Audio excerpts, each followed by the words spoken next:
Assalamualaikum warahmatullahi wabarakatuh. Perkenalkan, nama saya Yunda Zalfa Abdullah dari kelas 10 IPA 1. Jadi di sini saya akan menjelaskan beberapa materi tentang uang, alat pembayaran, dan OJK atau Otoritas Jasa Keuangan. Sejarah uang. Uang pertama kali diprakarsai oleh bangsa Lydia pada abad ke-6 sebelum Masehi. Uang tersebut dari campuran emas dan perak yang disebut elektrum, berbentuk seperti kacang polong. Perbandingan antara emas dan perak adalah 75 dibanding 25 yang disebut sebagai stater atau standar. Definisi uang. Uang adalah segala sesuatu benda yang diterima oleh masyarakat sebagai alat perantara dalam melakukan tukar-menukar perdagangan. Fungsi uang. Yang pertama, uang berfungsi sebagai asli adalah fungsi primer dan uang sebagai alat tukar dan sebagai satuan hitung. Yang kedua, uang sebagai alat penyimpanan kekayaan dan pemindahan kekayaan. Yang ketiga, uang sebagai alat pendorong kegiatan ekonomi. Yang keempat, uang sebagai standar pencicilan uang. Uang dibagi menjadi dua jenis, yaitu uang kartal dan uang giral. Uang kartal adalah alat pembayaran yang sah dan wajib diterima masyarakat dalam melakukan transaksi jual beli sehari-hari. Contoh uang kartal yaitu uang kertas dan uang logam. Uang giral adalah saldo rekening koran yang ada di bank dan bisa digunakan sewaktu-waktu oleh pemiliknya. Contoh uang giral yaitu cek, giro, wesel, kartu kredit, kartu debit, dan sebagainya.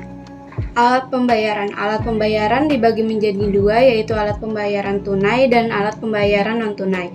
Alat pembayaran tunai adalah pembayaran yang sah sudah lama sekali dilakukan oleh manusia.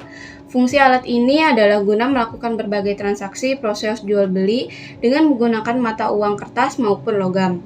Alat pembayaran non-tunai adalah suatu alat yang tidak menggunakan uang tunai, namun menggunakan uang non-tunai seperti giro, cek, uang elektronik, dan lain-lain. Uang adalah suatu benda yang diterima secara umum oleh masyarakat untuk mengukur nilai, menukar, dan melakukan pembayaran atas pembelian barang dan jasa, serta pada waktu yang bersamaan bertindak sebagai alat penimbun kekayaan. Uang terdapat dua macam, yaitu uang kertas dan uang logam. Otoritas Jasa Keuangan atau OJK. Menurut Undang-Undang Nomor 21 Tahun 2012, OJK adalah lembaga independen dan bebas dari campur tangan pihak lain yang mempunyai fungsi tugas, wewenang, pengaturan pengawasan, dan penyidikan. OJK mempunyai peran, tujuan, fungsi, dan wewenang. Yang pertama, agar kegiatan jasa keuangan di sektor keuangan terselenggara secara teratur, adil, transparan, dan akuntabel. Yang kedua, agar mampu mewujudkan sistem keuangan yang tumbuh secara berkelanjutan dan stabil. Yang ketiga, agar mampu melindungi kepentingan konsumen dan masyarakat.